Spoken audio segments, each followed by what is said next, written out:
Hallo. Hallo. Goedenavond hier in de zaal. Welkom thuis. Onze gast van vanavond die maakte groente weer sexy. Hij creëerde een revolutie in de culinaire wereld door gebruik te maken van groenten, fruit, specerijen en heel veel kruiden. Hij verkocht al 4 miljoen kookboeken, heeft een delicatessenwinkel 4 namelijk in Londen en een restaurant. En er is een nieuw kookboek getiteld Sweet. En samen met 500 studenten hier in de Hallen in Amsterdam interviewen we de Israëlische chef Yotam Ottolenghi.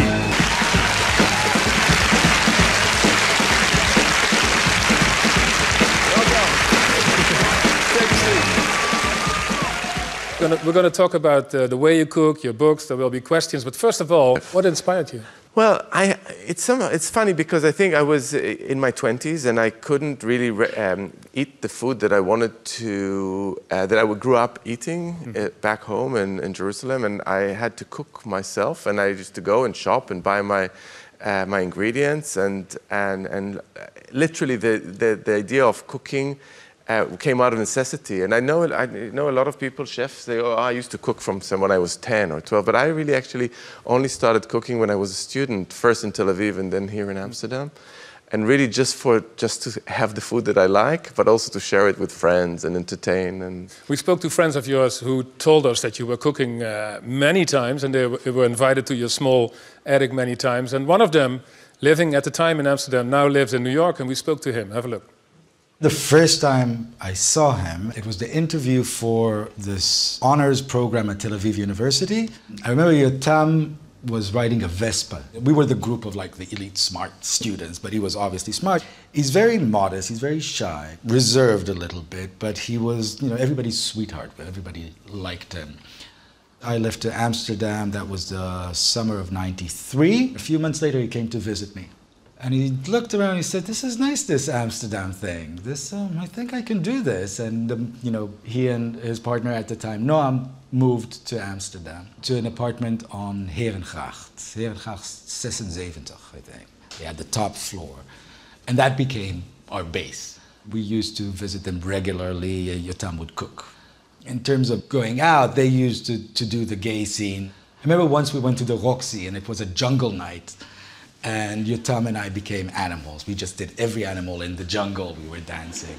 Yotam was, in the first year, he was simply writing his master's thesis, which he eventually wrote in Amsterdam about photography and philosophy. Towards the end, he said, you know, I am not continuing with the academia, because he didn't like that isolation of just being with the books. He said, I don't like that. I like seeing people. I like being around people. I like being out in the world. And we didn't see it coming, but now, of course, he is Yotam Ottolenghi, and then he was Yotam. Let's see if there are any questions here in this hall. Okay, let's go to the back. My name is Hans. Yeah. Everybody knows him here because Hans just has been the winner of the Great Dutch Bake Off, the version that we have in the Netherlands. So, congratulations again.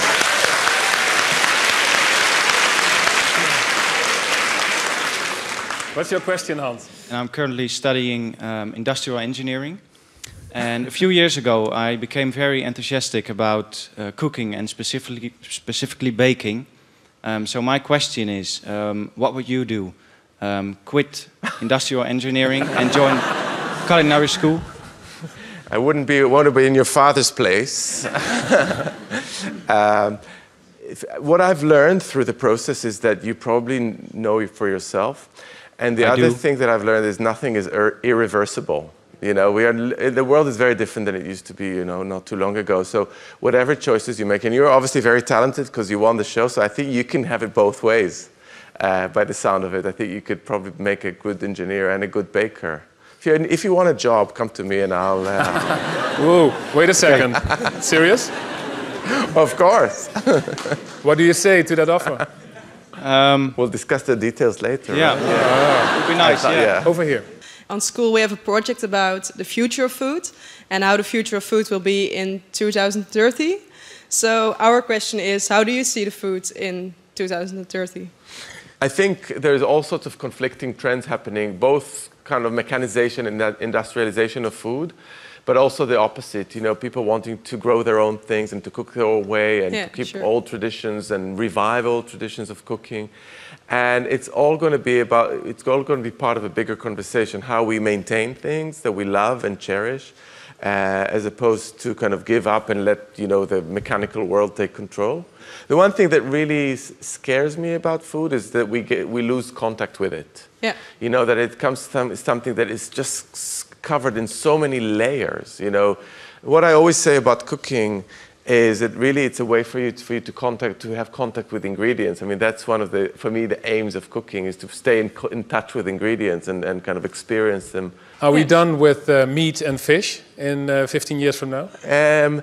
Probably there will be good alternatives because we've kind of exhausted our resources on those levels very much around the world. Why do you think that we are on the abyss? Because apparently you think it's going downhill. No, I think we were close. We are close in the sense that we have exhausted our seas and we are grazing meat in very unsustainable ways, and vegetables have lost their flavor in many places. And now in America, for instance, which is the country of industrialization of food at its worst, you see a revival of different grain varieties. So flour is not just flour. Flour could have a flavor. And that is something that's happening and is taking place. You know, there's much less antibiotics used in the production of chicken in America than it used 10 years ago because they realize it doesn't help and it's not good for you. So there is this kind of slow realization that we can't carry on with the practice. When is the last time you had McDonald's or Kentucky Fried Chicken? If even ever. I did have McDonald's, I think, this year, actually. Yeah? Yes, I did. And we were with my family in Ireland, and we were stuck somewhere I'm just telling you the reality. I can't portray it in any other better way. In a shopping center, and the kids were super hungry, and there was a lot of crying going on, and there was a McDonald's, and we went in and we had lunch, and it was fine, and I lived to tell the tale. One question over there. Yeah. Hi. I think a lot of students sometimes just crack open a packet of instant noodles and then call that dinner. Cool, yeah. I like so that. I was wondering, if you were a student now, what would your go-to dish be? This would be one of them. It's still one of them. I do like a pack of noodles. It's instant, it's immediate, it's very satisfying. Working with tins is not a bad word. You know, tinned food is not necessarily bad food. So I always have in my cupboard tinned tomatoes, which are really good and full of nutrients. And I also like a good quality tinned tuna, which you can, I mean, I'm talking now to the student in the crowd, you know, that have that kind of stuff. And those are really good ways to cook. A good jacket potato, all the old school stuff still works. I think the only one thing I would say is a no is just not doing anything at all. You know, going somewhere and buying a packet of something. It's always so much better to just cook. Whether it's predictable, whether it seems unoriginal, it's absolutely fine. I think the act of cooking is really, really important. Yotam, we always end this show with the one question we have for every guest. What is the best advice you can give to the students here and the people watching at home? I think they should just, for me, what worked was to follow my heart. I did that. It worked out really well. I think at one time during the show I said nothing is irreversible. I think keeping that in mind is really important because you take a lot of, I don't want to sound like an old man, but you take a lot of decisions in your life that you kind of put so much pressure on yourself. Oh my God, that is just going to change everything. Nothing really changes the whole game. You know, you can really look back, ask yourself the same question, 5 years later, do I still love it? No, you can change. I mean, this is the beauty of our world. It's much more flexible in so many ways, and I think that has really worked for me. I've done, in terms of career, I've done different things. I worked in a newspaper, I was in the university, and then I cooked in a kitchen for a few years, and then I started writing recipe books, and it's all in one life. So I think that is something that people can do if they just feel that they can. If they just feel that they can, that's my thought. Yotam Ottolenghi. Thank you.